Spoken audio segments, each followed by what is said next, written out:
Chapter 14. The Dogma of Independence.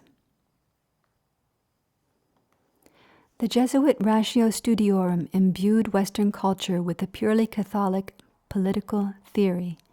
This theory, as articulated by deist philosophers and politicians, ultimately became the rhetorical mainspring of the American Revolution. It so impacted the world that its formulator and original apologist, a Jesuit priest named Robert Bellarmine, was created a saint in 1930.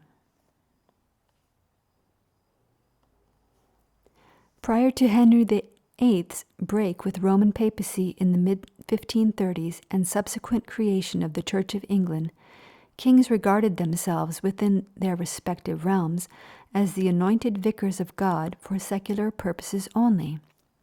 After Henry's schism, Protestant kings assumed God's anointment covered religious purposes as well. They became infallible popes of their own national churches. Following the biblical teaching that the ruler is God's minister to thee for good, Protestant kings claimed to rule by divine right, holding absolute sway over their subjects.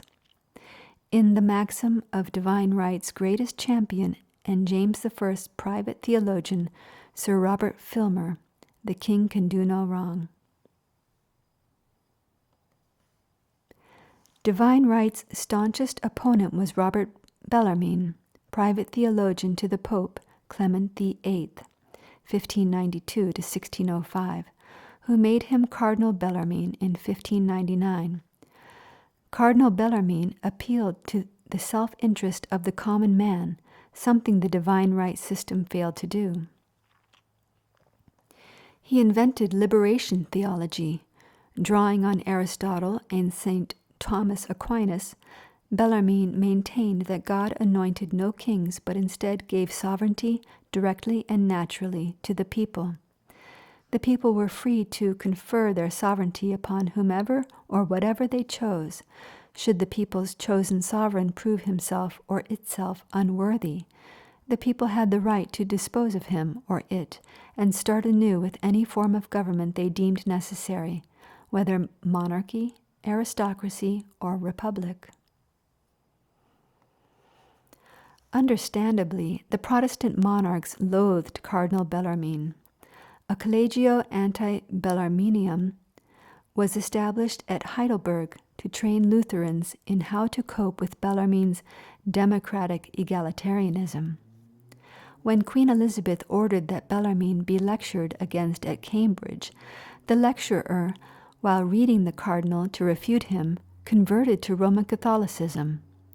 Theodore Beza, who accused John Calvin as head of the Protestant Church at Geneva, is said to have declared of Bellarmine's magnum opus, Christian Controversy, "This book has ruined us." Of course, of the process of making the enemy move as one wishes, Sun Tzu wrote, "The great science is to make him desire everything you wish him to do, and to provide him with all the means to help you in this, without his realizing it." Thus, liberation theology reached the American revolutionaries through the voice and energies of its principal adversary, Sir Robert Filmer. Sir Robert spent the first 4 pages of Patriarcha, 1680, his illustrious defense of divine right monarchy, refuting Cardinal Bellarmine. But his refutation contains so much material from Bellarmine's works that Patriarcha accounts to nothing less than a concise introduction of Bellarminian theory. The 2 most conspicuous reviewers of Patriarcha were Algernon Sidney, Puritanism's greatest political philosopher, and John Locke, the voice of enlightenment in England and America. Algernon Sidney's name means little to modern Americans, but in his day and for generations after, it was synonymous with individual liberty. Babies and country estates were called Sidney in his honor, even though he was beheaded in 1683 for plotting the death of King Charles II. Sidney's philosophical admirers loved his open hostility to Roman Catholicism. They ignored his intrigues with the Jesuits of Louis XIV and his long visits to Rome. Discourses Concerning Government, his most celebrated work, was known respectively as the Noble Book. After its republication in 1763, along with an account of his preposterous trial, no indictment, no assistance of counsel, perjured testimony, tainted evidence, packed jury, it could be found in the library of every affluent home in America.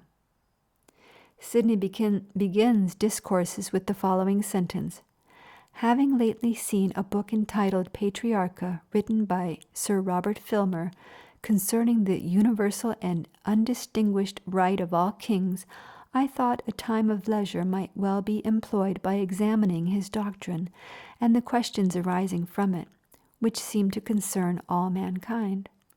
Whereupon, quoting Filmer's quotations from Bellarmine, Sidney goes on to attack Filmer and in the process defends Bellarmine. How wondrously Sun Tzuan that a trusted Protestant thinker would indoctrinate a nation in fellow Catholic bashers with the teachings of a Jesuit cardinal. John Locke held such influence over revolutionary intellectuals that historians have labeled him America's philosopher. He too endorsed Bellarmine by attacking Filmer. On the title page of his 2 treatises on government, 1690, Locke advertises that he will refute Patriarcha with reasoning within the false principles and foundation of Sir Robert Filmer and his followers are detected and overthrown. He then expounds Cardinal Bellarmine in his own words that will become the rationale of the American Revolution. Men being by nature all free, equal, and independent, no one can put out of this estate and subject to the political power of another without his consent.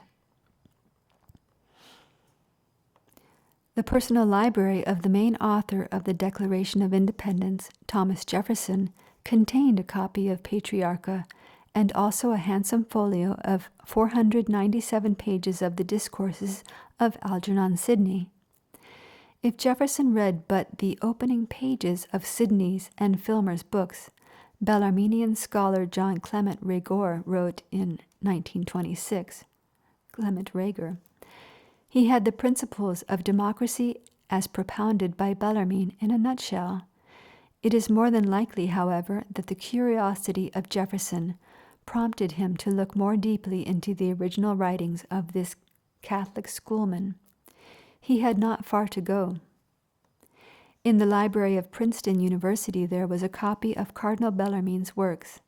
James Madison, a member of the committee which framed the Virginia Declaration of Rights, was a graduate of Princeton. Probably he read Bellarmine, for at this period of his life he read everything he could lay his hands on and was deeply versed in religious controversy. It might be remarked that several members of the committee which drew up the Virginia Declaration of Rights had been educated in England, where the writings of Bellarmine were not unpopular, even among those who were most inimical to his faith. The operative philosophy of the Declaration of Independence is easily traceable to Bellarminian liberation theology. Cardinal Bellarmine: political power emanates from God. Government was introduced by divine law, but the divine law has given this power to no particular man. Declaration of Independence: the people are endowed by their Creator with certain inalienable rights. Cardinal Bellarmine: society must have power to protect and preserve itself. Declaration of Independence: to secure these rights, governments are instituted among men. Cardinal Bellarmine: the people themselves immediately and directly hold the political power. Declaration: governments are instituted among men, deriving their just power from the consent of all the governed. Bellarmine: all men are born naturally free and equal. Declaration: all men are created equal. Bellarmine: for legitimate reason, the people can change the government to an aristocracy or democracy or vice versa.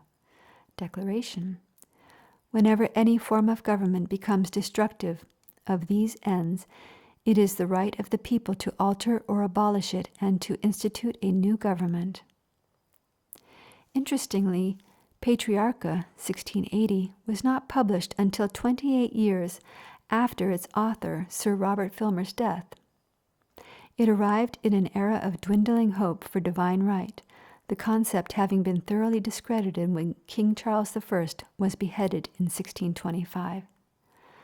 Could it be that Patriarcha was edited or ghostwritten by Jesuits at the command of Superior General John Paul Oliva? The purpose would have been to induce the enemies of Roman Catholicism to follow Bellarmine by having Bellarminian liberation attacked by a loser. Filmer, the disgraced champion of a lost Protestant cause. The idea is not far-fetched when one considers actual outcome, for Patriarcha did in fact produce the theory of revolution that impelled the colonists to create a nation subservient to the Black Papacy. But for liberation theology to translate into the violence necessary to divide the English-speaking world, England had to commit acts of tyranny. How this was accomplished, despite a dazed and confused and rather innocuous young king, is the subject of our next chapter.